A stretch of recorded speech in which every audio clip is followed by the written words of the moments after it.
So they kicked me out, exclamation point. Absolutely unbelievable, period. At least I have a backup plan, period. I'm gonna go eat my feelings. Text you later, send. Is everything okay, Tara? Oh, hey. Hey. Well, yeah, I guess. I just really, really, really don't recommend Weight Watchers, like ever. I've heard great success stories of Weight Watchers. Yeah, well, I thought the same thing, but then I joined and, well, I got kicked out. You got kicked out of Weight Watchers. Yes, unbelievable, right? I've never been so humiliated.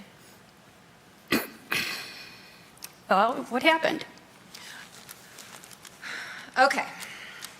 So I went to this meeting, right? Mm-hmm. And I'm sitting in this classroom and they start talking all this boring mumbo jumbo about paying attention to what you're eating and points and all this stuff. And all I did was I simply raised my hand and I asked, when do we get to start watching the guys lift weights? Next thing I know, things escalated and I was kindly being removed from class. You do realize Weight Watchers is for people wanting to watch their weight.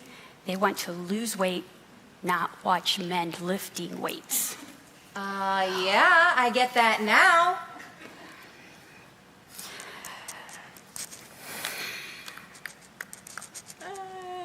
You. Uh-huh. You want a donut? No, thanks, I'm fine. Oh, speaking of Weight Watchers, did I tell you I'm doing this new, workout thing? Really, no, I don't think you mentioned it. Okay. It's not really working out. It's more like dieting, and it's really, really, really hard. It's called intermittent fasting, okay? So you eat for 16 hours, and then you fast for 8 hours. It's supposed to do, something to your levels. I don't know. It works, though. Tara, I don't think that's how it works. No, it does. It really does. I have a friend that did it. She lost 7 pounds in a week. Tara, I don't think that's how it works. No, I'm telling you, it does something to your levels. What levels? I don't know. The ones that make you lose weight. I'm not sure all the details. I just remember it's 16 and 8, 16 and 8. You eat for 16 and you fast for 8. And you're sure you're not supposed to be, it's supposed to be the other way around? Like eat for 8 and fast for 16? Not eat for 16 hours? Are you kidding me? Doesn't sound very intermittent. Okay, Tara, good luck on your diet journey. Aw, thanks, Sheila. Journey is right. I've tried everything to lose weight. Oh, yeah? Yeah. I did this one called Paleo. I kept posting about it on Facebook, right here. See if anybody knows who this Leo is and how much we have to pay him. I guess he does something with raw food and I don't know. He does something. He makes you skinny. I don't know, but I never could find him, so I just gave up. Paleo. Tara, it's paleo. It has nothing to do with anybody named Leo. It's a diet. You know, the diet that's supposed to be really good for you. You know, you eat things that the early humans ate. So everything's from the earth. It's actually very healthy, but it's very hard. You don't think somebody could have told me that? Post it on my Facebook or something so I'm not just waiting and looking around for this Leo? Tara, there is no Leo. Yeah, I get that. Now. Well, one thing's for sure. Donuts are made on Earth. So paleo. Want one bite? No. Oh, okay. Tara, you might want to slow down on the carb intake if you're trying to lose weight. That's a lot of sugar you've got there. No, it's totally fine. Because I'm doing this other diet. It's called Atkins. It's where you have to make sure that you take in, you don't you want to make sure that you're not taking in a lot of protein and really taking a lot of carbs. See, that's the kicker. Oh, the reason you don't eat too much protein is because it'll go straight to your booty. But you load up on the carbs and it's supposed to like really help, so. Help what exactly? Sheila, you're so silly. Weight loss. I think you have it backwards there, Tara. The Atkins diet is where you increase your protein and fat and really watch your carbs. I'm definitely not getting sucked into that again. Sucked into what? Oh, you know, the schemes where you watch, but then you get kicked out. I'll watch these carbs like I watch my men lifting weights. No, but seriously, I read it on Facebook. So you know it's true. I know I'm following Atkins the right way. They wouldn't post something that's not true, you know? Thanks for caring, though. That's sweet. Not as sweet as that donut, I bet. What was that? Nothing. Oh. What are you reading, anyway? Obituaries. You know, when you get older. Oh my gosh! Get this! I just read in one of my weight loss groups that gluten is like poison. People are not supposed to eat it, but companies trick us into thinking it's okay and they sneak it into our foods. Tara. No. Wait, seriously. I think I've had gluten before. And now that I think of it, yep, my stomach really hurts. I have so many things to say to you right now. Wait, are we Facebook friends? Maybe I can share this with you. You have to tell your family. Okay, first of all, I don't do social media. Maybe we can talk about the reasons another day. But I feel like I should tell you, though, you know there's gluten in those donuts, right? How would you know that? You knew I've been eating poison this whole time and you didn't say anything? Seriously? Tara, gluten is in grains, especially wheat. Well, then I'm glad I didn't opt for the whole wheat donuts. Think I'm good. Thanks for your concern. No. Gluten is a mixture of proteins. It's a lot more than you may think. It only makes you sick if you're sensitive to it or you have celiac disease. My ex-boyfriend said I was sensitive. Right, Tara. Maybe I have celiac disease. Let's see here. I'll have to bookmark that to read later. Interesting. I learned so much from you, Sheila. Oh, good. You know, I don't like taking credit, though, so I wish to remain anonymous if you're going to be posting about this later. You are so funny, like so cute and so funny. Well, time. Oh, yeah. I'm going to have to go soon. I have a meeting with a personal trainer. Oh, yeah? That'll be interesting to see. I hope it goes well. Aw, thanks. If you get on Facebook, you'll always know when I'm with my trainer because I make sure to check in every time. If you didn't check in, it didn't happen. You know what I'm saying? No, but seriously, we're working on squats, and I've been practicing what she taught me last time. Keep your squats high, and don't worry about the thigh. Are you sure that's what they're teaching you? I think squats are supposed to be low. I'm wondering if maybe you misunderstood what she was saying. I'm positive, like 110% positive. How would I even get back up if I squat low? That's ridiculous. I'd hurt myself. I also read right here, it's a really bad sign if you have sore muscles the next day after working out. It means you're doing it wrong. So I just make sure that I'm never ever sore. Yeah, no. You sure you don't want But speaking of store, is your stomach going to be okay after eating all that sugar? Oh, yeah. I don't have celiac disease. WebMD.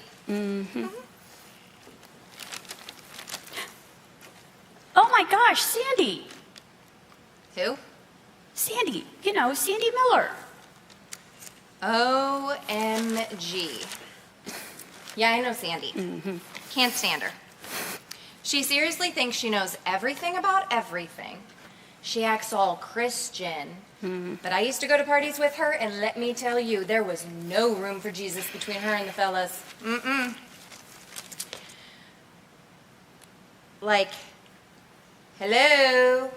But the biggest thing about her is that she just doesn't ever stop. Like, she just always has to prove her point. You know what I mean? Anyways, why do you ask? Well, Tara, she's dead. What? Oh my gosh, I loved her! We used to be so close. Like, seriously, so close. Like, we were like sisters. We hung out all the time, and oh my gosh, I can't believe she's gone. I didn't even know. I have to post something on Facebook. You literally just said you couldn't stand her. And why would you post something like that on Facebook? Well, yeah. I mean, we were like sisters. You know how sisters are. Like, oh, I love you. Oh, I can't stand you. You know. I have to post this. I like really, really need prayers. And we really need to send some prayers up for her family. Oh my gosh. Yeah, her services are on Tuesday. We should go. Oh yeah, no, I don't want to go. Tara, we are going, and we are going to say nice words about Sandy, whether they are true or not, because that's what somebody does when they die. You go and you share nice words for their family to believe what a nice person they were, and then you leave. Nope. Can't I just do that on Facebook? No, you can't. Jeez. I didn't know you two were as close as me and her. You Well, seem pretty upset. Yeah. It's just that this really has me thinking about my own obituary. What will it say? What do I want it to say? How do I want people to remember me? Is it going to say something like, Sheila's journey through life was no different than most Christians. She was kind to people, but behind closed doors, lacked relationship with her family. She was joyful at times, but the second life turned its path, her attitude went with it. She encouraged others to be their best selves, but could never truly see how God had created her to be. But my goal is not that. My goal, I want my legacy and my obituary to say, Sheila was a mother, wife, and friend that anyone would be blessed to have. Her kindness, consideration, and compassion for others showed the light of Jesus wherever she went. Although life was unforgiving at times, she stood strong and never wavered. She had a foundation in Christ that started within, and she not only encouraged others to be better, but inspired them because she showed it was possible. Sheila left a legacy that will be remembered for generations. That is really heavy. Well, if it makes you feel any better, I can tell you about this guy I used to know. His name is Simba. Sure, Tara. Okay. Let me think. Actually, I think I'm his Facebook friend. Okay. So get this. He was framed for the murder of his father, his own father. He was just a kid, but because of his wrongful conviction, or whatever you want to call it, he went away, not to prison or anything like that, just like away. He spent all this time gone, and people in his life that he was close to, they all just kind of fell apart. Like, their lives were just awful. He ended up making friends with these guys. I think they were like hippies. They were all Hakuna Matata and Namaste and all that jazz. And they just believed in living like this worry-free life, you know? Anyway, he ended up running into his ex. Here's a picture of her. Right there. Cute. She talked him into coming home. Sorry, I'm back on track. Talked him into coming home. Everybody thought he died a long time ago, so it was just crazy. Anyway, it was so hard, and he felt like he had already lived his life too, and it was just too late to make a difference. But you know what? He ended up cleaning up the whole town and turning life around for everybody around him, just by simply caring. Well, I mean, he also killed his uncle, who was like the mayor or something. But anyways, it didn't really matter because he was like super evil. But the important thing is, he just really made a difference, and it didn't matter that he was old already. No, I'm not saying you're old. It was just an example. Tara, don't you think that's some kind of terrible synopsis of The Lion King? No. Yeah, I'm positive. Anyway, I gotta go. I gotta meet my personal trainer. Yeah, I gotta go too. I gotta go write my obituary.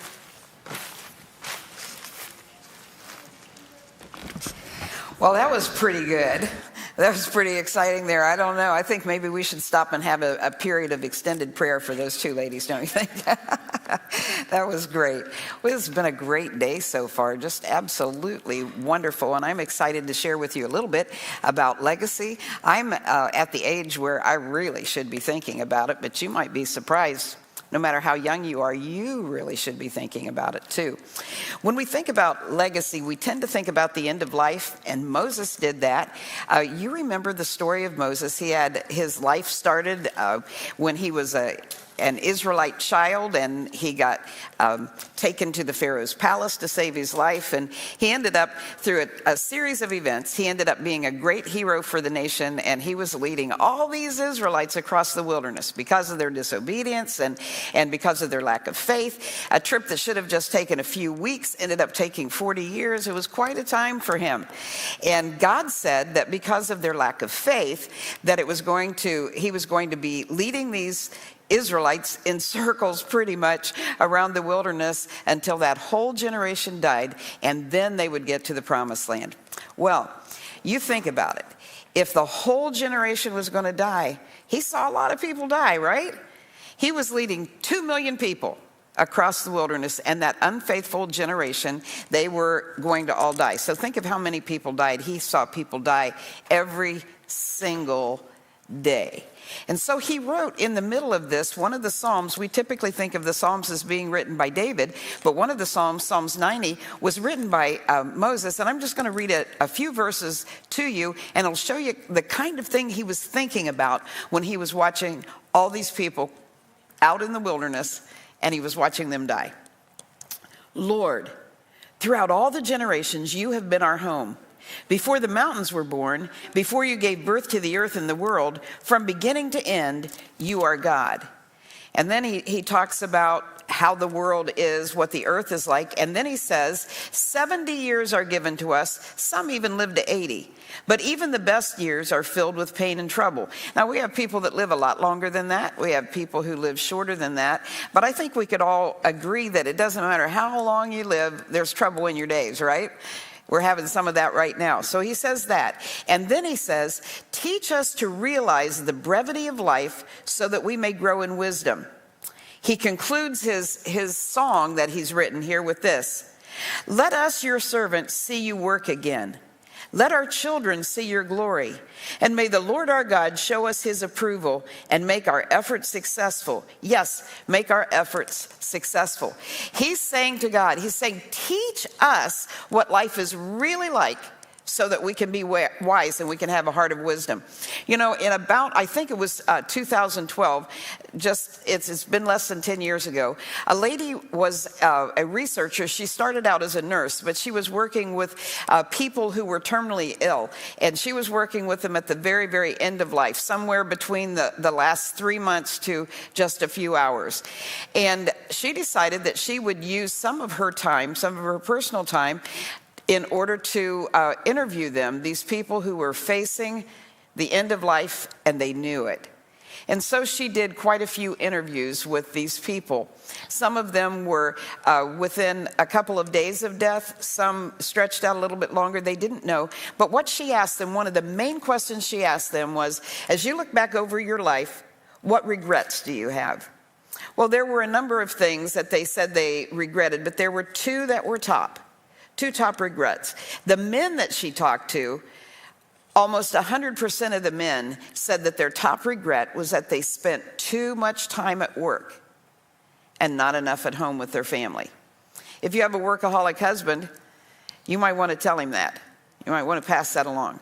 But you know, women who worked outside of the home, they also mentioned working too hard. That was a big one for men and women both, but especially for men. But you know what the top one was for women? Top one for women was this. they wished, now that they were on their deathbed, now that they knew their chance for life was done, that they had written the story they were going to write.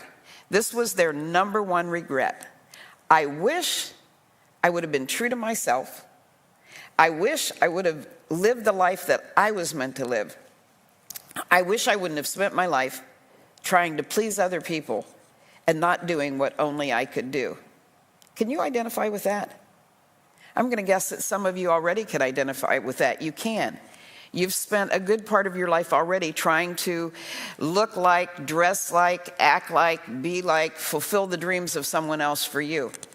But you know, Moses said what we need is to learn wisdom, to understand how short life is, and get a heart of wisdom so we can do the best with our lives. And I think in that woman's research from these precious people who were so honest with her at the end of their life and honest with themselves, I believe that God answered that prayer for us here today. I think we have some wisdom here, something about life that we can look to. Teach us to pay attention to our lives. This is Moses' prayer and ours too. Teach us to pay attention to our lives and how short they are, so we can be wise. This is the benefit of these people that we've just heard their wisdom in their last days and hours. They wanted to change their legacy. They wanted to do it, and they had no time left to do it. They had spent their lives, especially, I want to think about these ladies, they had spent their one and only lives being someone that they really weren't. They had spent their one and only lives not being who they were created to be. Well, that's the main thing I want to talk to you about legacy. Whether you want to or not, you are leaving a legacy. You know, there's a song that was very, very popular, and we still hear it on the radio a lot, especially if you listen to the Fish. Got any Fish listeners out there? That's one of the first things I say to Alexa in the morning. Turn on the Fish. I like to hear it. One of the songs that was very, very popular for a long time was, I don't want to leave a legacy. I don't care if they remember me, only Jesus. Well, that has a nice ring to it, and the person who wrote that had a great heart, but actually, you know, it's not biblical, and it's not even realistic. Every one of us leaves a legacy. We will whether we want to or not. It's like, you know, when we sing in that song, I want them only to remember Jesus. That's just not going to happen. It doesn't matter if you only want them to remember Jesus. It's not going to happen. It's like if you say, my only message is going to be the cross. All I'm going to talk about is the cross. Well, no, you can't do that. You have to talk about the other stuff too, or you don't even understand the cross, right? You have to talk about the rest of it. And that's the way people get to see Jesus, is through the legacy that we leave. So it's impossible not to leave a legacy. You're going to leave one. It just depends on whether it's going to be good or bad. And so you have to determine intentionally the legacy that you're going to leave. So now I want to talk to you ladies a little bit about those ladies and their regrets that they had in their last days.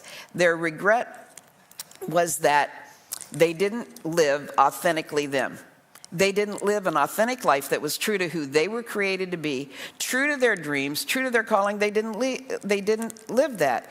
And why didn't they? Well, because of what other people thought, what other people wanted, and what other people said. Now, I'm 67 today, and I'm pretty happy with my legacy so far. But it's had some pain and struggle with it. I have shared before, I didn't share it until after my mother went to heaven, because I know that from her position today and what she sees today, that she totally understands where I am. And Mom was awfully good at laughing at herself. And so I'm sure that she's found some humor in how she cared about something that really was not worth caring about. But my mother was raised to believe that women in ministry, women pastors, were just not the way it should be. So she was never comfortable with me being a woman pastor. Now, she supported everything I did that was good. She wasn't unkind to me. She didn't harp on it, but she was never comfortable with it. And so, you know, that was a struggle for me. And I remember in the early days of feeling this call in my life that this is what God wanted me to do, I remember thinking, but doesn't God wants your parents to be proud of you? Don't you think maybe I should lean that direction? It was a struggle for me. Maybe you can identify with that. It probably wasn't nearly as hard as some of the things that you have experienced. I've experienced some other hard ones too, but that was one that cut at the heart of my calling. I think about it. What would have happened? What would have happened for my life? And, you know, if I've had any impact on your life at all, what would have happened to your life if I wouldn't have chosen to live the life that God called me to live?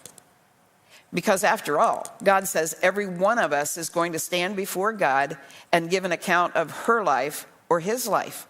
My mom couldn't give an account for me. I had to do that. And that's the same way with you and me. We have to make the best choices we can. We have to intentionally follow Jesus and know that we're leaving our legacy. No one will report for us except us.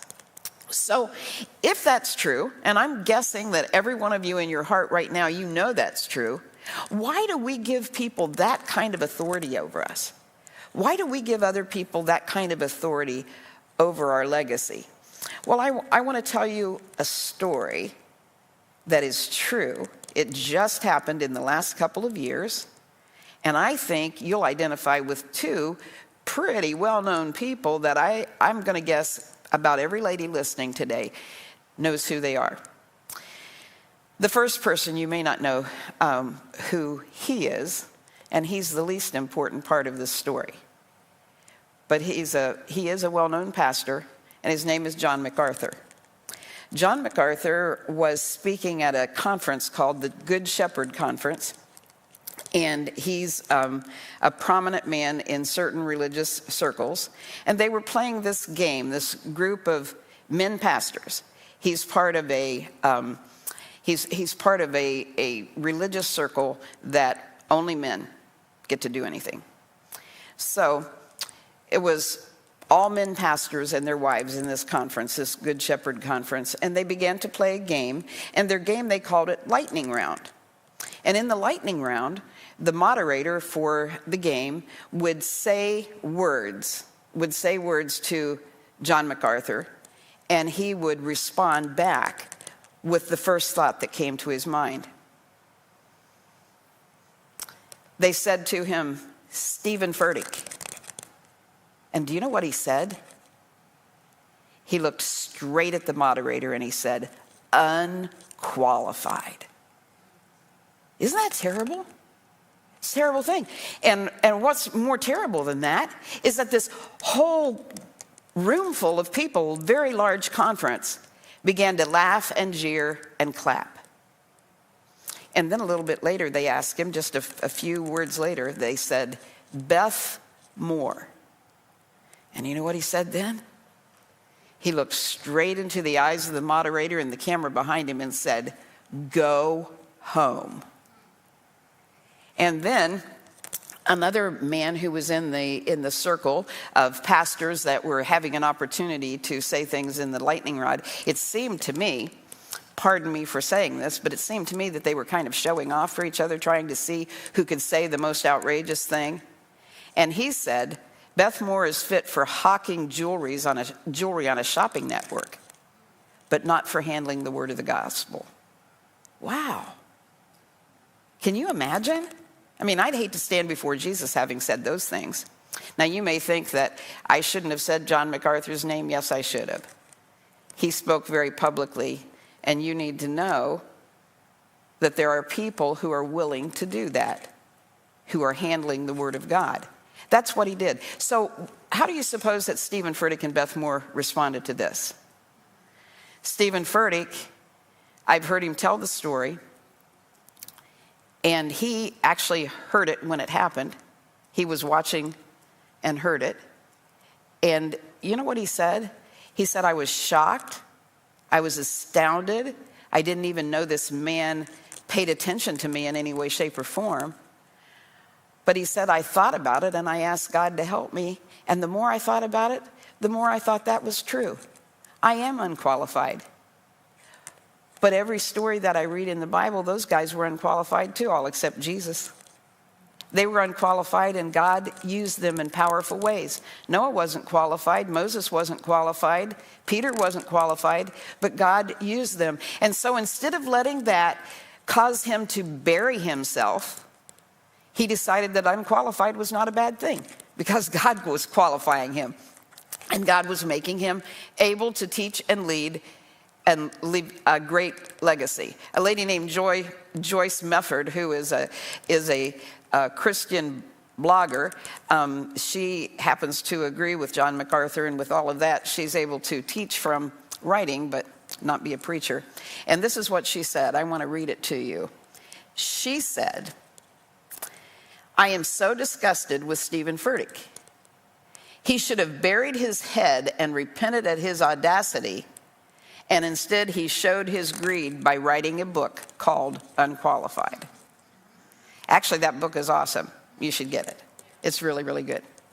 You know how Beth Moore responded? She responded to John MacArthur and she said, "You don't have to let me serve you. Whether I serve you is your choice. Whether I serve Jesus is not up to you. You did not call me. I am not following you.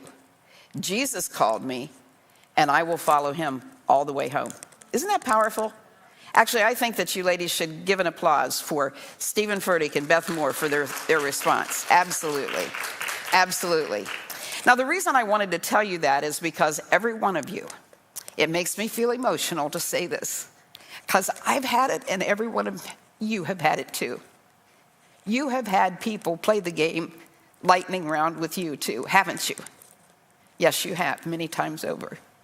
Teachers, coaches, parents, people you have thought were friends, exes, just random people. You know the things that you've heard about you. You know the derision you have felt. You know, Jessie told us about it, the shame and the unworthiness she felt because of things that were done to her, and then the labels she got because of it. You've had lightning rounds played. You've had that game played on you. You have been told you could not be things. You could not do things. You've been told what you were not doing well. You've been given names. And for all intents and purposes, you did something different than Stephen. You took the verdict that you were unqualified as being a reason for you to bury your head. You did what Beth Moore did, and you just didn't do. You just went home. You took it a different direction. I want to tell you today to stop that. To stop that. Don't let that game of lightning round that has been played on you determine your life. You have been given one and only life, and it is a life given to you for you to do things that no one else can do for people that no one else will do them for. It is your gift, your life. Just think of what you've heard so far today from the ladies here. Every one of them have an amazing story. An amazing story. And if they just went home, if they just accepted the verdict in a bad way that they were unqualified, every one of them would be absent from today. You cannot let that happen to you. You were created to live an incredible life. You were created to leave an incredible legacy. Jesus is counting on you. You don't know what hangs in the balance, and you don't know who hangs in the balance for you staying in the game and refusing to let anyone label you or make you feel shamed and unworthy. It has to stop today. Did you know that a coward and a hero feel exactly the same thing? Yeah, a coward and a hero both feel scared. It's the difference in what they do with their fear. It's the difference in what they do that makes a difference in their legacy. A coward decides not to do anything, and a hero decides to do it anyway. And that's what I want you to do, because God created you for that. Your legacy is to leave a lasting footprints on the lives of people that you touch. God put you in the world exactly at this time, in exactly this place, to touch people and leave a legacy. I love this quote by Shannon Alder. It says this: "Carve your names on hearts, not tombstones. A legacy is etched into the minds of others and the stories they tell about you." So I'd like you to sing the song this way: Oh, I want to leave a legacy with Jesus, only Jesus. That's what I want you to do. That's what he wants you to do. To leave a legacy, you're going to write your name on the hearts of people, because it'll be like telling the story of the cross. It'll be your life that will point them to Jesus. So I want to give you a list of some practical things, some practical ways that every one of us can improve our legacy and can intentionally choose to leave a great one. Now, these are in no particular order. They're just things that I want to share with you. And I hope they'll help you. I hope they'll help you from now till the end of whenever be writing and carving your names on hearts. The first thing I want to tell you is to give your time and your resources to supporting the people and the causes that are dear to you. Now, to do that, you're going to need to reflect on what's important to you and support that. Now, you don't need to know me very long to know that there are two things that are very, very important to me besides Jesus: Clear Blue and relationships. Clear Blue and relationships. If you talk to me very long, you're going to hear about one of those things. And that is something that I am choosing to be my legacy. I work on relationships all the time.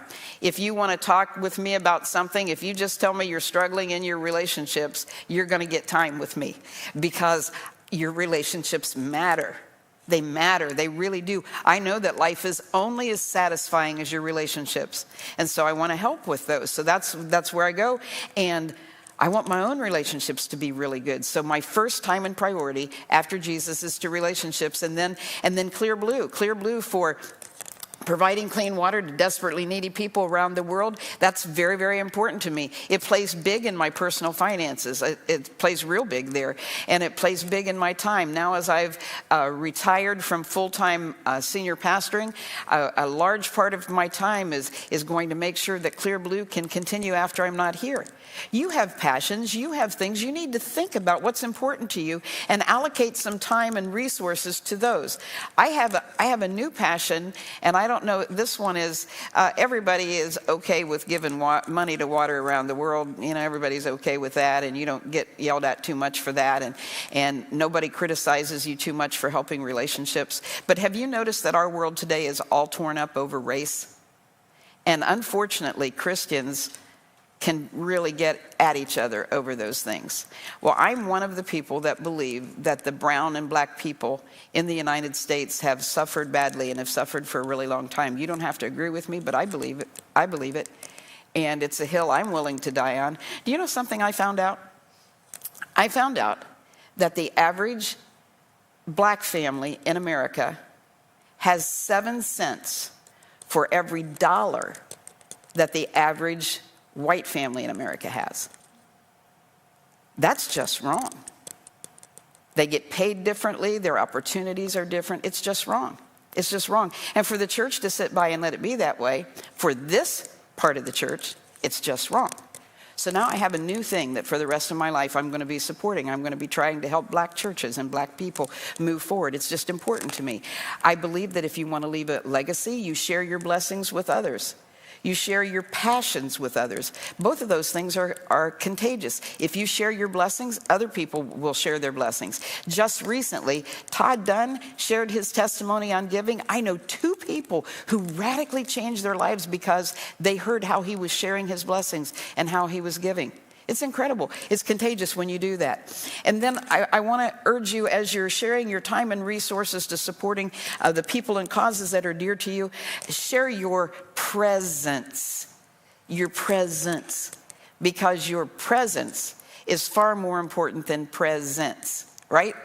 Especially with your children, with your grandchildren, with your friends, family. Sometimes we get all caught up in the fact that we don't have enough money to do the things we want to. Your grandchildren are not going to remember very many presents you gave them, but they will remember your presence. So if you want to leave a great legacy, give your time and resources to supporting the people and the causes that are dear to you. Another thing I want to share with you is this. Your example, the way you live, and the words you say when you aren't trying to do anything make the biggest difference. Your biggest legacy will not come from this talk that I'm giving today. I hope it helps you, but the biggest legacy that I leave will not be the talks that I give or even the sermons that I preached. It won't be that. It will be the way I lived my life on a daily basis. It's my biggest legacy, and it's yours too. You don't have to worry about the talents that you have, whether you can sing really well or whether you can speak really well or make beautiful things. Those are all wonderful. But the way you live, the way you just walk through your life, that's the legacy. The words that you say when you haven't planned ahead to say them, those are the words that are most important. Those are ones that last. This week I've had an incredible experience. A woman from way back in my past contacted me online. She had friended me on Facebook. I didn't know anything about her because I didn't know her well then. But she asked me a question. She said, can I ask you a question and you tell me the truth? And that's the whole way she opened the conversation. And I said, yes. And she said, do you believe that a gay person can be a Christian? I said, wow, that's quite a way to start a conversation. And I wrote her back and I said, yes, I absolutely do. Jesus said, anyone who comes to me, I will in no wise cast out. I said, you give your heart to Jesus and you let Jesus work with you. You let Jesus work with you the same way I let Jesus work with me. And let's just see what happens. Just follow Jesus. And she said, oh, thank you. Oh, thank you. She said, I have been suicidal every day of my life since 1989. And she said, the reason I turned to you is because every time I saw you, you were kind to me. I don't even remember interacting with her. Do you understand what I'm saying? I wasn't trying to build a legacy with her. I was trying to be kind. I was trying to be like Jesus. I was trying to do that. And here, all these years later, God has allowed me to intersect with her. It's our everyday interactions, the smallest actions, make a big, big difference. Another thing I want to suggest to you is that you keep a journal or make scrapbooks. And when you do, if you need help on keeping a journal, please talk to Debbie Ring. That woman is journal crazy. She can write a journal like you can't imagine. It blows my mind. Sometimes in staff meetings, we'll be talking about something, and she'll say, you know, God spoke to me about that. And she flips back, and here she's got it in her journal. Wouldn't you love to be that organized? Maybe when I get to heaven, God will let me be that organized. But journaling is a wonderful, wonderful thing. I do it very sporadically. I betcha I have, pretty close to 200 journals that have about 20 pages written in each one of them. Because I always get amped up and I'm going to write a journal about this period of time and then I don't. But I treasure the ones I have because everything that I have in there, it really mattered. It really mattered. What I do have is a ton of scrapbooks. And I do have my Bibles all filled up with my notes in there. And I have my daily planners that I write the things that happen in there. And I have jars of stones that I write the ways God has answered prayer and the way he's blessed me. You need to find your own way to keep a record of what God is doing in your life and keep it. That will be the most precious legacy to your family. If it's scrapbooks, if it's writing in your Bible, I make sure I change my Bible every few years because I want all of my children and my grandchildren to have a Bible when I go to heaven, that, you know, they can see the things in there that I've written, not because I'm brilliant, but because their names are in there and because God has spoken to me. And I want them to realize this was vital. This is vital to me. So that's a legacy. You can do whatever is most significant to you, but you need to find a way that you can be honest and uplifting about yourself. You can be both. You know, you can be both. You can tell the truth. My husband's last Bible, I had just got it for him for Christmas. He had specifically asked for it. It was Chuck Swindoll study Bible. And Charlie had the gift of faith. I've never known anybody up close and personal that had the kind of simple faith that Charlie did. He just, you know, God said it, he believed it, and he had very few struggles with faith or doubts. And, you know, he would pray me through things where I had hard times, you know, figuring that things were going to work out and all of that. But he had this thing going on for months where he couldn't get a doctor to stick with it long enough to work through all the insurance and Medicare papers and stuff like that, which ended up being the reason why he died. But anyways, it was a struggle for him. And they had him back in rehab again one more time, trying to see if rehab would fix him so they wouldn't have to pay for surgery. And I didn't know this because he didn't speak to me about it. He didn't tell me this. But he was reading the book of Matthew the week that he died. And in the front of it, the foreword to Matthew, Chuck Swindoll was speaking about the Jews and how they were waiting for a Messiah to come. They had waited for a really, really long time. And through the 400-year period between the Old Testament and when Jesus did come, how they were just really, really struggling with faith because they hadn't even heard a prophet speak for a long time. And even though they knew it wasn't true, it's kind of like Jesse said today, they felt like God had abandoned them. They felt like they had been forgotten. And by that, in this Bible, which I didn't read until Charlie was in heaven, it asks the question, have you ever felt like God has abandoned you?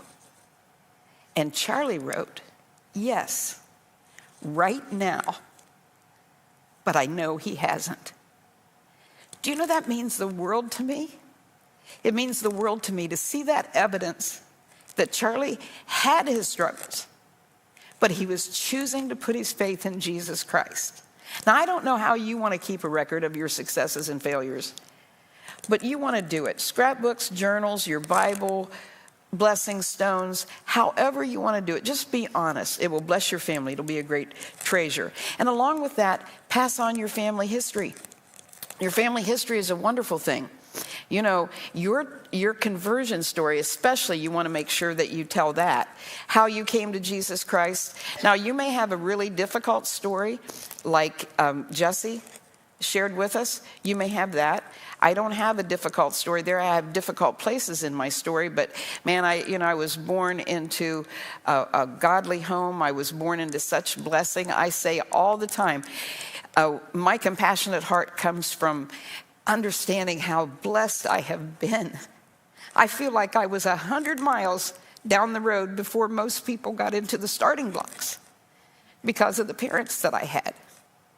And so, I'm just ready to give anybody a hand because I recognize how fully I am blessed. But even my story has some really hurtful things in it that I have to be careful of how old people are when I tell them in my family. My grandchildren, I have to be careful with that. You probably have places in your story that you want to be careful with, but I want to tell you, if you dress up your story and you make it so perfect, you never sinned, you never had a problem, guess what? You leave your kids hanging out there because they see you in such a idolized way, they think they can never live up to you. You don't want to glorify sin, you don't want to glorify problems, but don't be afraid at the appropriate time to tell your story. The story of how Jesus Christ changed you. And then, you want to know your parents' story. If they're believers, you want to be able to tell your story. Our kids can tell not only my story and Charlie's story, they can tell their grandparents' story of how they were saved. You want to do that. You want to pass on every good thing you can, and everything that God has taught you through your family history, you want to make sure that you do that. Tell it. Tell it. It's a wonderful thing. It's a great, great legacy. Share the family stories with your children. Did you know that your family stories, the funny ones and the brave ones and all of that, they'll be their favorite ones. They'll be the favorite stories. They'll be better than any other thing that you'll ever tell them, the family history stories. And they'll tell their own children, and you'll hear them tell other people. And they'll get the opportunity to tell them because other people will ask them questions. I remember when Zachary was, I think he was in 7th grade. He was in junior high in any case. And a friend came home from with him that came around a lot. They played on ball teams together, and his family was pretty rough. They had a lot of things that went on in their family, and alcoholism and drugs, and all the stories that go with that. They had lots of that, and he was at the house one day, and he was sitting outside eating watermelon with Zachary, and he had his feet up on the table. And Zachary said, he asked him this question. He said, Zachary, he said, your family is so different than mine. Does God favor your family because you're Christians? Do you know that Zachary had our family story? He knew that Charlie, who was adopted, came from a really rough place, and that had things followed the way that they naturally would have followed. Charlie would have been alcoholic. He had alcoholic family. His parents were alcoholic. His siblings turned out to be addicted in numerous ways. Suicide attempts, lots of stuff there. But Zachary was like, no, we don't get favored because we're Christians. But, you know, my dad, he had a hard start. And what happened is that Jesus changed him when he gave his heart to Jesus. And it's changed our family history. Now, he didn't say it exactly like that. He said it kid style, but he had the story and he knew what to say. Your kids will tell your stories. They'll tell your family stories if they know that. You know what's something that's really remarkable? You guys know how I love my dad, and my dad is my hero. I can't think of a better dad that could have ever lived than my father. But you know, my dad didn't get saved until he was 28. And as he phrased it, if he was talking generally, he said, I sinned in every way you think a young man might who was unsaved and in a different country, away from home, where his parents and nobody would know about it. And I you know, Dad shared so much with me, and it was remarkable to me to look at him, and very encouraging to the grandchildren to realize that Dad came from where he came from, and God changed him and worked such a work in his life. And he was able to give much advice on how to conquer the demons that want to haunt you, because he was willing to share his story. You want to make sure that you do that. Share the family story, share the history, especially the conversion stories, and especially how God has helped you through life. Another thing, if you want to leave a great legacy, is share your vision for how you pray that life will be after you leave this life. Share that vision. You know, when you talk to your children about inappropriate ways, not preaching at them all the time, but when you talk to your children and you just drop it in there that, you know, when dad and I are gone, we hope that you kids will be the best friends. We just want you to be so close to each other. We want to make sure you keep this family close. And then you don't have to talk about it again for a while. But you say those things. You say the things when you see them enjoying each other, and you see them laughing with each other. Anything good that you can brag on, and you can say, oh, that makes me feel so good, because I know that's going to keep happening when we're gone. When Dad and I are gone, this is the way it's going to be. You're going to love each other. I know you're going to stand up for each other. I know you're going to help each other. I know you're always going to be loyal to each other. You do that. And then don't hesitate to talk about how you know they're going to be faithful, how they're going to raise their own children, how the family's all going to be together in heaven. Paint a great picture of how life will be when you're gone. And do you know what will happen? And I can tell you this from my own experience and from watching so many other people. And as I hear it, I'm sorry that I'm so emotional, but it's so important to me. As I hear my own children now say, well, what would Dad say? Or what would Dad think? Do you know that's such a testimony to his legacy that he's left? And they know what he would say. They know what he would think, because he said it. He shared his thoughts. He expressed himself deeply while he was here. You want to make sure that you do that. Make sure that they know the most powerful legacy of all is when your children are looking back at you and they're measuring their lives by the way you lived yours. I want to encourage you this. Keep your affairs and your files in order as much as you can. Is there anybody here that would be horrified if you died today and someone had to go through your basement? I kind of got some of that going on myself, you know. We think of those kind of things. But when we're thinking about legacy, I do want to say this as a person who's been your pastor for a lot of years. It is so difficult when a good person, someone who has really loved Jesus, dies suddenly, and they've made no plans, no preparation, and they have no organization for their families. It's so difficult. I want to encourage you as ladies who follow Jesus with your whole hearts to decide that that will not be the case for your family. That you will take some time in this next year. Hey, COVID's messed things up. We have to stay home a lot. When you're home, do the hard thing and think through the end of your life, what would happen. Diana Swoop, anybody know Diana Swoop, Pastor Diana Swoop? Wonderful pastor here in our community. She passed away this week.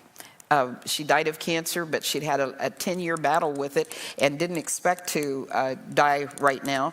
But she did. And, in June, she announced to her congregation that she would be retiring June 30th next year.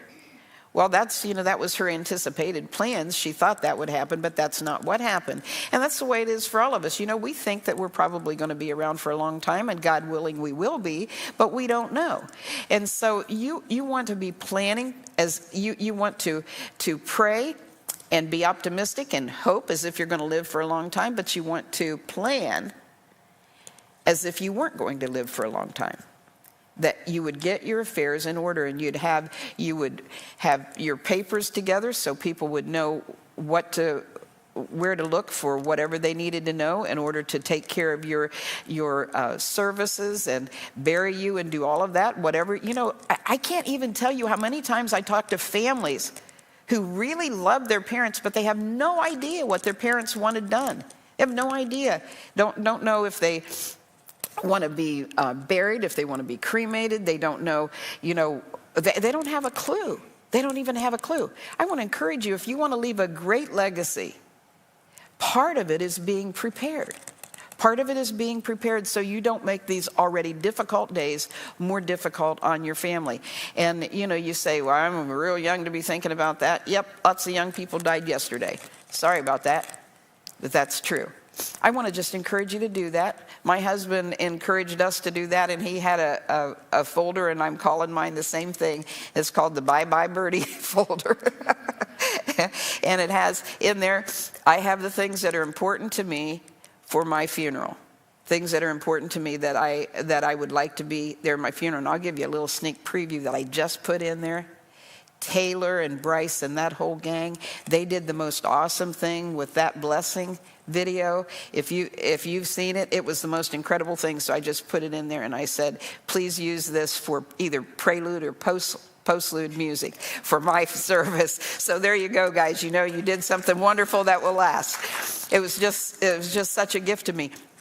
But I want to encourage you to think about those kind of things. Think about those kind of things and get them ready so that your family will know what to do. That's a wonderful gift. I know that you didn't want to come to this ladies' retreat today and think about dying, but you know that the death rate's 100%, right? You did know that. Okay. All righty. So I hope that you'll do that. And then another thing that I want to encourage you to do is keep your debt down. Keep your debt down. You don't want to die suddenly and leave your family in great debt. But even more than that, you don't want to live from hand to mouth, wondering where you're going to pay your bills from if you lose your job or if something happens. You want to live as simply as you can to keep yourself from having to go into debt over and over again. Now, I'm going to say that at least 50%, if we go by the national statistics, it's going to be at least 80% of the ladies who are listening today, you're already in more debt than you should be. And I just want to encourage you to start working on it. Start working on it. Keep cutting it down, because you can't leave a very happy legacy if you're worried about money all the time. You just can't. So I want to encourage you. You can look really, really good. My dad used to say this all the time. Hey, if you look beautiful in the same outfit, wear it every day if you have to. You're going to look more beautiful in that that beautiful outfit, then you will look with a worried look on your face because you don't know how you're going to pay for anything. So I want to encourage you, just work on that. Keep your affairs in order, keep your files in order, and keep your debt down. I want to encourage you to write a legacy letter, telling the people in your life, and you might need to write more than one. You could write one to your family, you might want to write one to all the members of your family, telling them the things that have mattered to you, what Jesus has done for you, and how they matter to you. That will be something they'll keep forever. They'll keep forever. And did you know you don't have to wait till you die to give it to them? You know, you may say, my kids are grown up, they're adults now. I can't afford to buy them the things they need because the things they need are things like cars, and they need someone to pay off their student loan and all of that. Well, when you already know that the only thing you're going to be able to give them is something that they'll probably return to the store because they don't like it, or it'll be another thing to set on the shelf and they don't have any more shelves. What if this Christmas you wrote them a letter? What if you wrote them a letter and told them all the things that you love about them, and you remember specific moments that they've made you so proud? What if you did that and did it up really nice? Or maybe if you're not a writer, maybe if you made them a video and you told them, this is how I feel. What if you did that? A legacy letter to the people that you love, it means more than anything. You know, I have a file of letters that people have written me over the years that have encouraged me so much that I get some nasty letters too. I got a nasty letter today. Came up on Messenger and I thought, I don't recognize this name, and so I checked it out, and it's somebody who knew me, and she didn't have very kind things to say to me. So it didn't bother me. Those things, I've gotten used to them enough that they don't bother me too much anymore. But back in the day when they would bother me, you know what I would do? I would just randomly pull a letter out from the file of letters where people had written me and told me that they loved me or told me something I did that mattered, and I'd read one of those, and there would my heart go. It would encourage me again. You could write letters right now, that will matter. I learned this when Charlie and I were young pastors here in Akron. We hadn't been here too long, about a year and a half, when a lady from the church, she was the most precious woman. She suddenly died of a heart attack when we were on vacation. And when we came home from vacation to be here for her service, and I had loved her so much, and she did so many things to try to help me out. I had started a group, I called it Encore, but started a group for senior adults, which is now what we call Legacy Chat at the church. But I had done that, and I cooked meals. I cooked the meals so they would come. Well, after I cooked about 3 meals for the senior adults who came, she offered to start cooking the meals. I think that might have been a statement on my cooking ability. But anyways, she started cooking the meals, and she was a very quiet lady. And I would write her thank you notes for that and for other things. When we came home from vacation, her husband, his name was Jason, he came to see me, and he brought with him a little stack about this high. And it was a stack of cards, and it was tied together with a blue ribbon. And he said, when Marilyn died, I found this in the top corner of her dresser drawer. He said, I didn't know what it was until I pulled one out and looked at it. He said, you know, your thank you notes, the notes that you wrote to her, mattered so much, she kept them here in the corner of her drawer. Now, that was just a friend of mine. And she was a wonderful lady, but she wasn't like my best friend. Think of the people close to you. If you would take the time to write on paper what they mean to you, how they have helped you. Think about that incredible legacy. Then be a mentor. Be a mentor. You say, I can't be a mentor. I need someone to mentor me. Yes, you can. You know things, you do things that nobody else can do.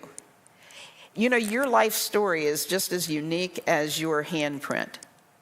Every one of you have people you can help and people you can teach things that I will be very, very flawed in trying to teach them because I haven't experienced it. I don't know how to be a stepmom. I don't know how to be in a blended family. I've never had a miscarriage. There's all different kinds of things in your life that you have experienced, and God can use you to help other people with that. And I want to encourage you, be a mentor. Be a mentor. You can teach people all kinds of things, and you can share your lessons with them. I want to tell you just a few lessons that I try to share with everybody, and there's where I'm going to end today.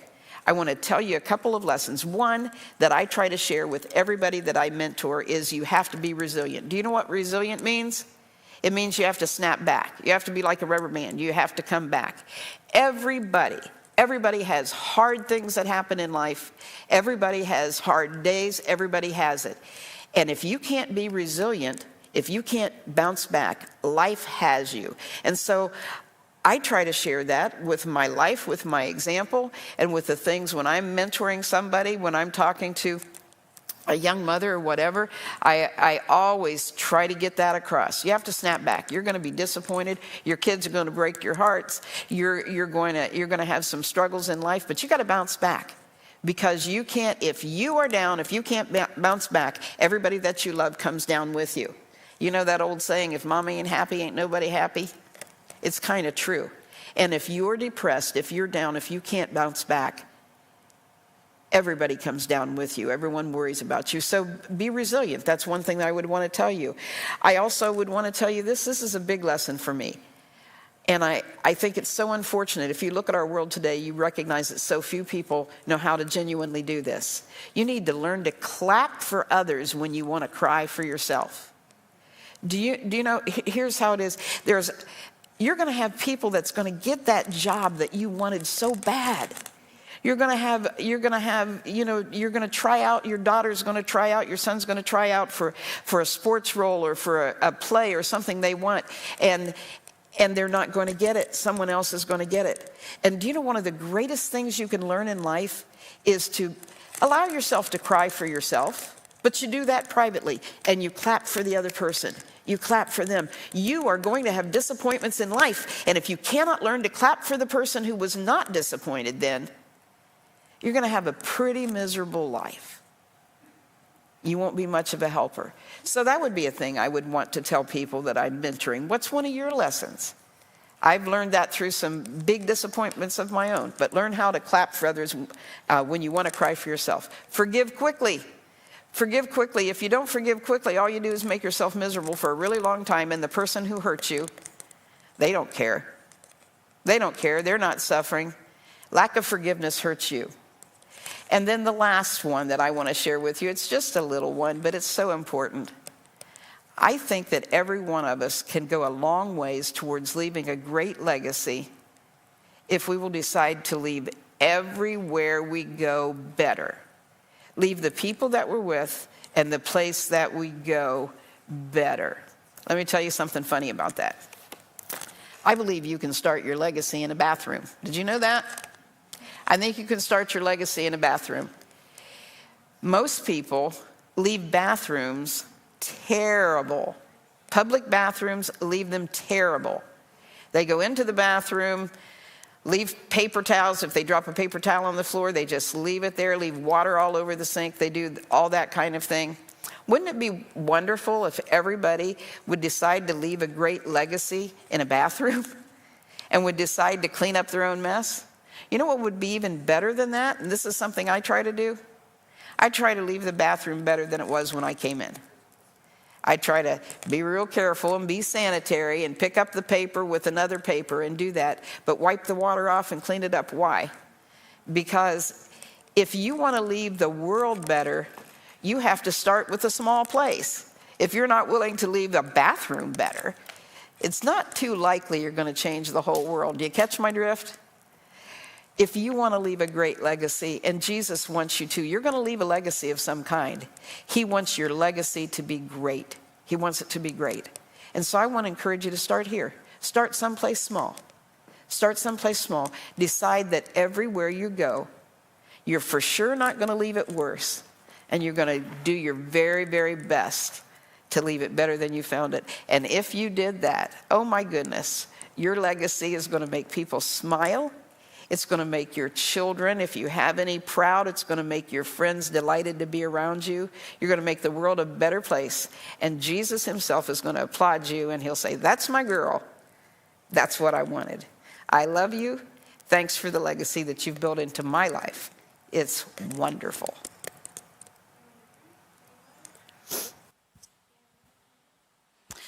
Well, I think the word for today is wow. Can we just thank Pastor Brenda for her amazing tips just to help us? And actually, if we can just give a hand for everybody that has shared their testimony today. Oh my goodness, like what an amazing time that we've had learning today.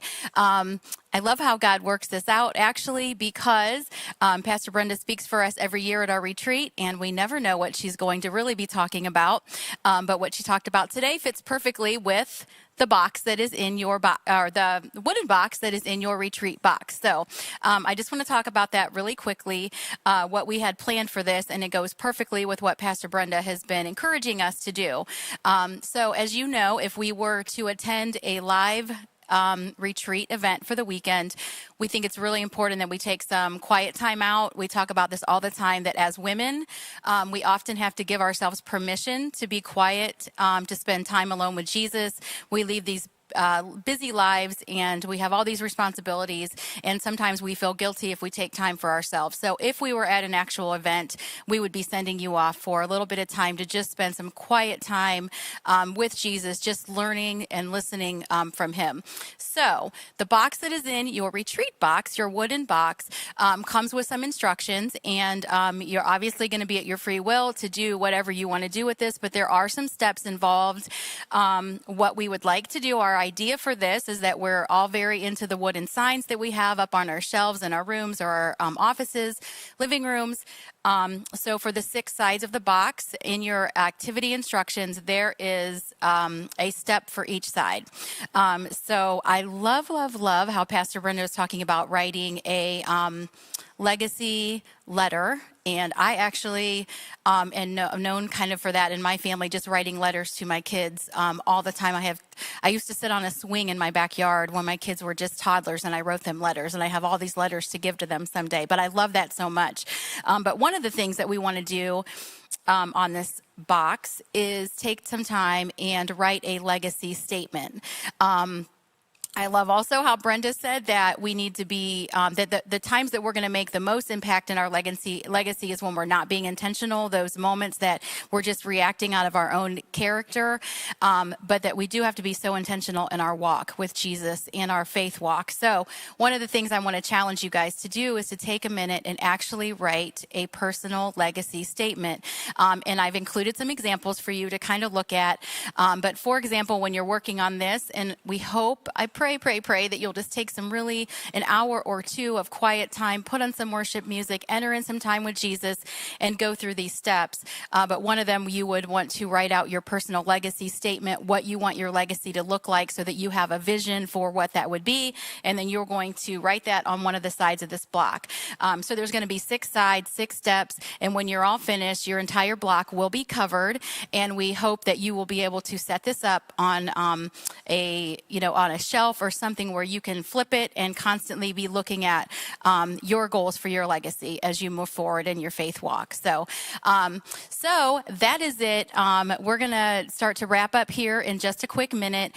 So just another round of applause really quick, if you guys don't mind, for all the speakers today and just the vulnerability. The stories that we heard today have my heart.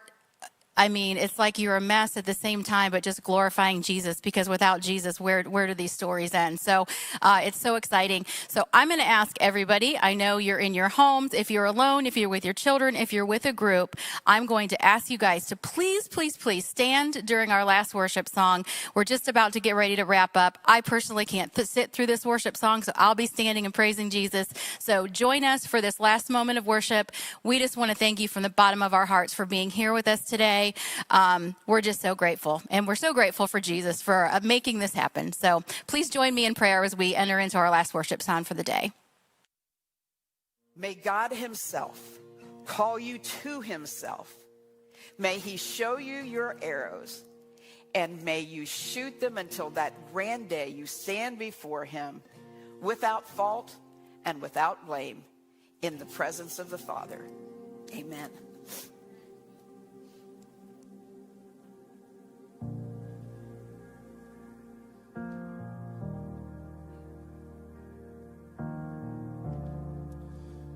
Pastor Brenda has prayed that blessing over this church for so long. So today we want to pray this over her and for her family, as well as all of you.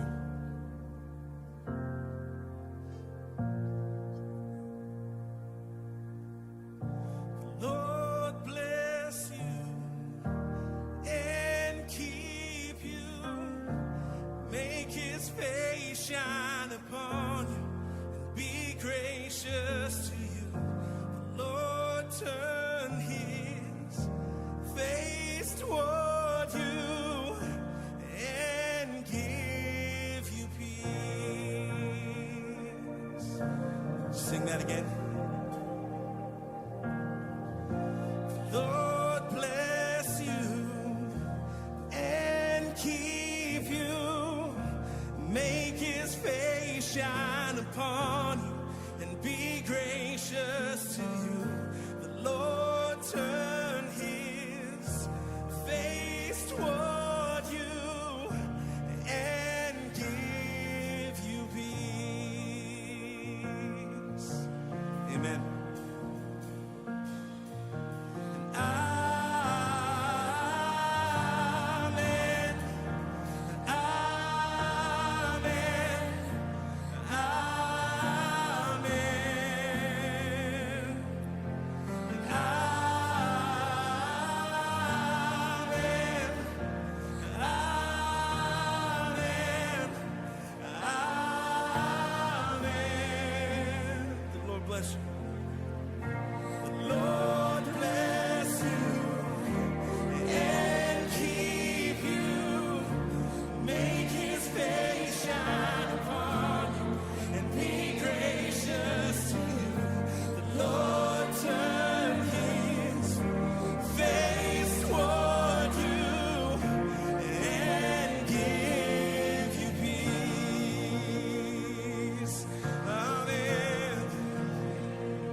May his favor be upon you and 1,000 generations, and your family, and your children, and their children, and their children.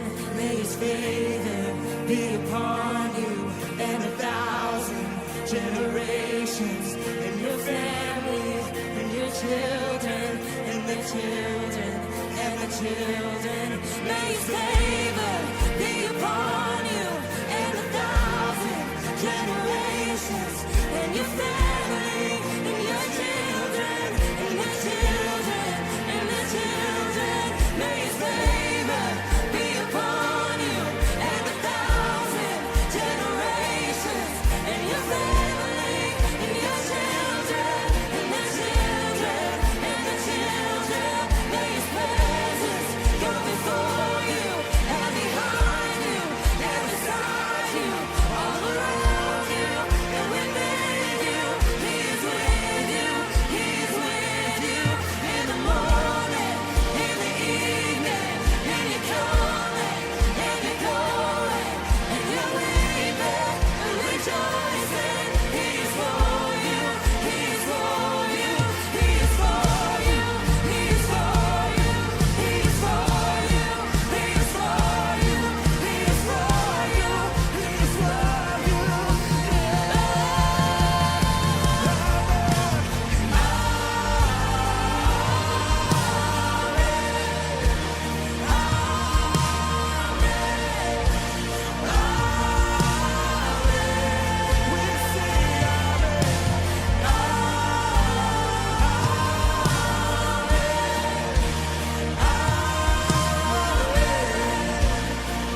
We'd like to pray with you one last time for today.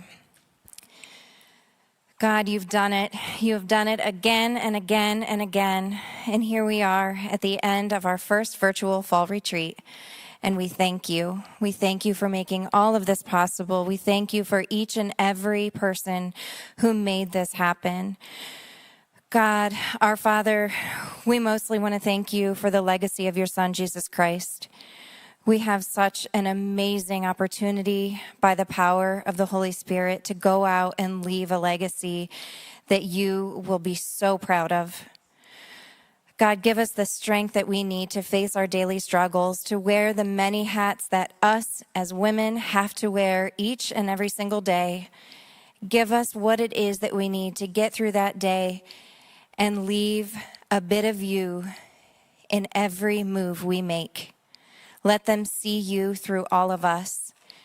We thank you. We thank you so much for your blessings.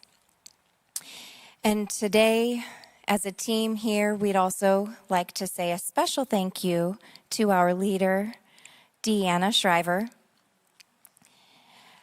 I'm incorporating this into the prayer because she wouldn't have allowed it to happen otherwise. Deanna, we have seen you put in hour upon hour. This woman is so strong, and she is leaving more of a legacy than she will ever know. Deanna, we want to thank you. This is from the team that is so blessed to be working with you. We love you. And God, we thank you.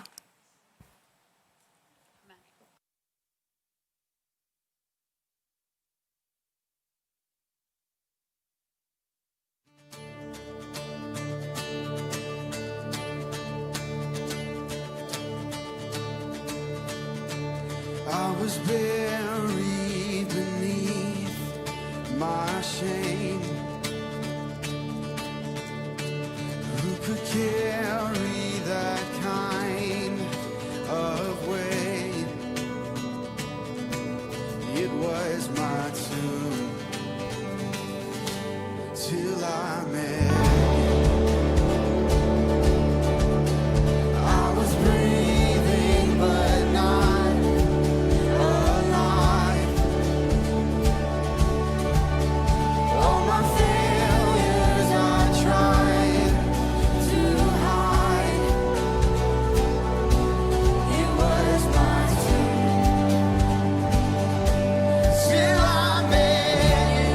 You called my name, oh, you called my name, and I ran out of that grave, out of the darkness, into your glorious day. Oh, you called my name, and I ran out of that grave,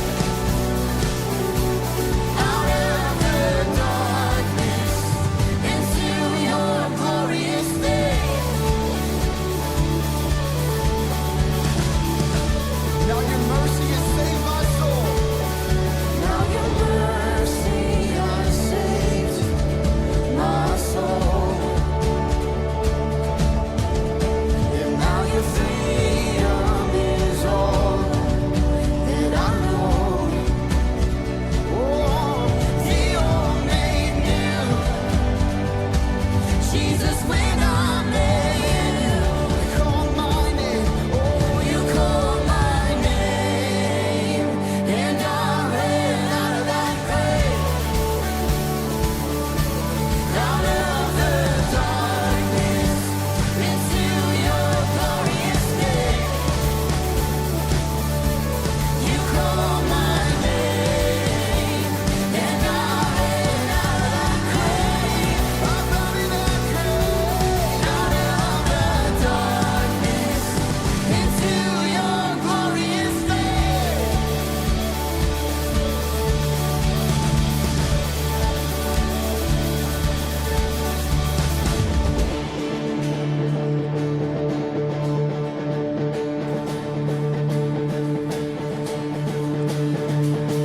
I need a rest, my sin is heavy, but chains break at the weight of your glory. I needed shelter, I was an orphan. Now you call me a citizen of heaven.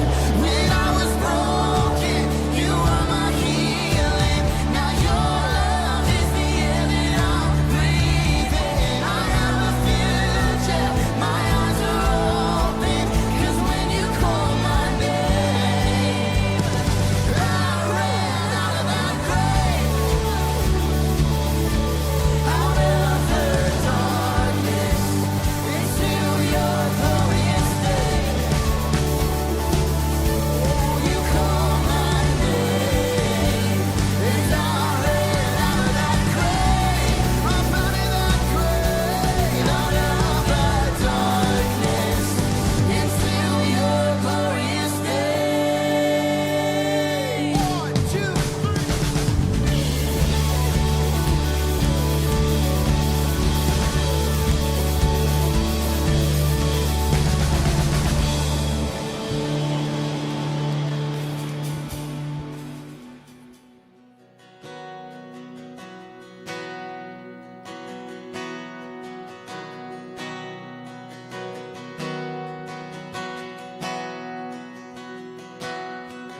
My foes are many, they rise against me, but